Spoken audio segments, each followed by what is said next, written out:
Você já parou para pensar como seria o mundo se todos nós falássemos exatamente a mesma língua? Sem barreiras, sem traduções, com um único pensamento. Parece o cenário perfeito, não é? Mas a Bíblia nos conta que, há milhares de anos, a humanidade viveu exatamente assim. E o resultado quase custou o nosso futuro. Se você já viajou para outro país, ou até mesmo conversou com alguém de uma cultura muito diferente, sabe o tamanho do desafio que é não compreender uma língua? Nós gesticulamos, tentamos adivinhar as palavras, a comunicação falha. E a linguagem é, sem dúvida, um dos maiores presentes que Deus nos deu. É através dela que ensinamos nossos filhos, que declaramos nosso amor, que passamos adiante os valores da nossa família e da nossa fé. Mas, você já se perguntou de onde vieram tantos idiomas, tantos dialetos espalhados por este vasto mundo? A resposta para essa pergunta nos leva a uma das histórias mais fascinantes, profundas e muitas vezes mal compreendidas das Sagradas Escrituras, a Torre de Babel. E eu quero lhe convidar hoje para irmos além daquela historinha de criança que ouvimos na escola dominical. Vamos mergulhar na história, na arqueologia e no texto sagrado para entender a primeira grande revolta tecnológica da humanidade. Para entendermos Babel, precisamos voltar um pouco no tempo. Pense no estado emocional da humanidade logo após o grande dilúvio.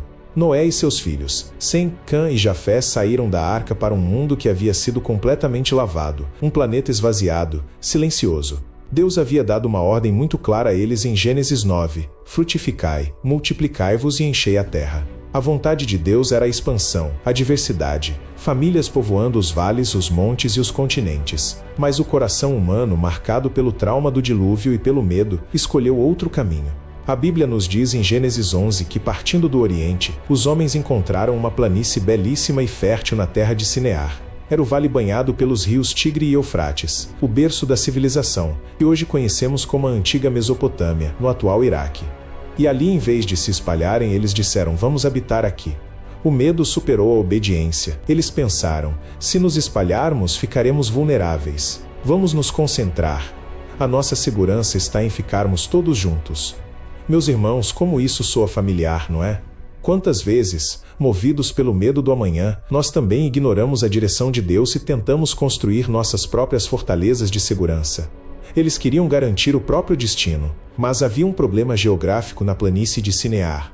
Naquela região de terra aluvial e barro úmido, não havia pedras. E, no mundo antigo, quem não tinha pedra não construía muralhas, e quem não tinha muralhas não tinha proteção. Foi então que aconteceu a primeira grande revolução tecnológica da nossa história. Gênesis 11, versículo 3 diz assim: disseram uns aos outros: vinde, façamos tijolos e queimemo-los bem. E foi-lhes o tijolo por pedra, e o betume por argamassa. Isso não é apenas um detalhe construtivo.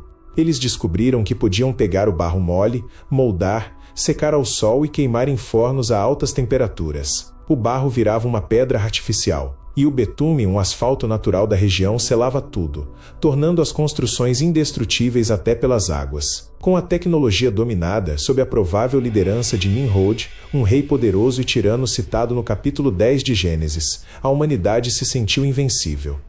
Eles disseram: vinde, edifiquemos para nós uma cidade e uma torre cujo cume toque nos céus, e façamo-nos um nome, para que não sejamos espalhados sobre a face de toda a terra.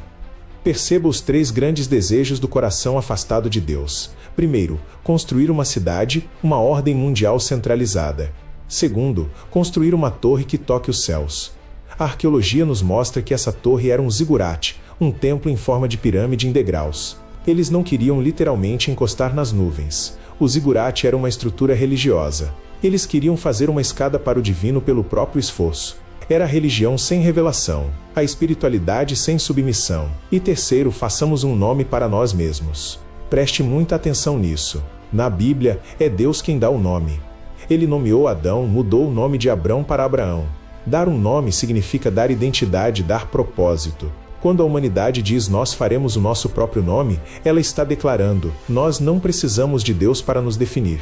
Nós somos os senhores da nossa própria vida. Era a busca pela autonomia absoluta. E então no versículo 5 temos uma das frases mais irônicas e belas das Escrituras: então desceu o Senhor para ver a cidade e a torre que os filhos dos homens edificavam.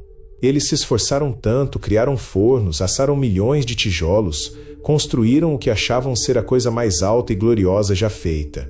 E, no entanto, aos olhos do Criador, a torre era tão minúscula, tão insignificante, que Deus precisou descer para poder enxergar. É um lembrete maravilhoso de que nenhum projeto humano, por mais grandioso que nos pareça, chega aos pés da majestade do nosso Deus. Mas Deus, em sua infinita onisciência, observou algo preocupante. Ele disse: Eis que o povo é um, e todos têm uma mesma língua. Agora não haverá restrição para tudo o que eles intentarem fazer. Não era um elogio. Era um diagnóstico clínico, uma humanidade unida no pecado, dominando a tecnologia e sem o freio do temor a Deus, seria capaz de atrocidades inimagináveis. Pense em governos totalitários modernos. A tirania e a opressão são os próximos passos lógicos quando o homem tenta ocupar o lugar de Deus. E como o Senhor resolveu isso? Ele não enviou fogo do céu, ele não mandou outro dilúvio. Ele usou de uma simplicidade divina. Gênesis relata que Deus disse: Vinde, desçamos e confundamos ali a sua língua. Deus tocou na comunicação. Como dizem alguns estudiosos, bastou que Deus desse uma cãibra na língua dos construtores. Em um instante, o pedreiro pedia um tijolo e o ajudante trazia água. As ordens do supervisor soavam como ruído sem sentido. O canteiro de obras mais organizado do mundo mergulhou no caos absoluto. Sem conseguirem se comunicar, a convivência ficou insustentável. As famílias começaram a se agrupar apenas com aqueles que as entendiam. E o que eles mais temiam aconteceu. A confusão forçou a dispersão. Eles se espalharam pela face de toda a terra. Por isso o lugar foi chamado de Babel, que significa confusão. O grande monumento ao orgulho humano ficou ali, inacabado, abandonado ao vento e à areia do tempo. À primeira vista, o surgimento dos idiomas e a dispersão dos povos parece apenas um duro castigo. Mas se olharmos de perto, com os olhos da fé, veremos que havia um profundo amor e uma tremenda graça escondida nessa confusão.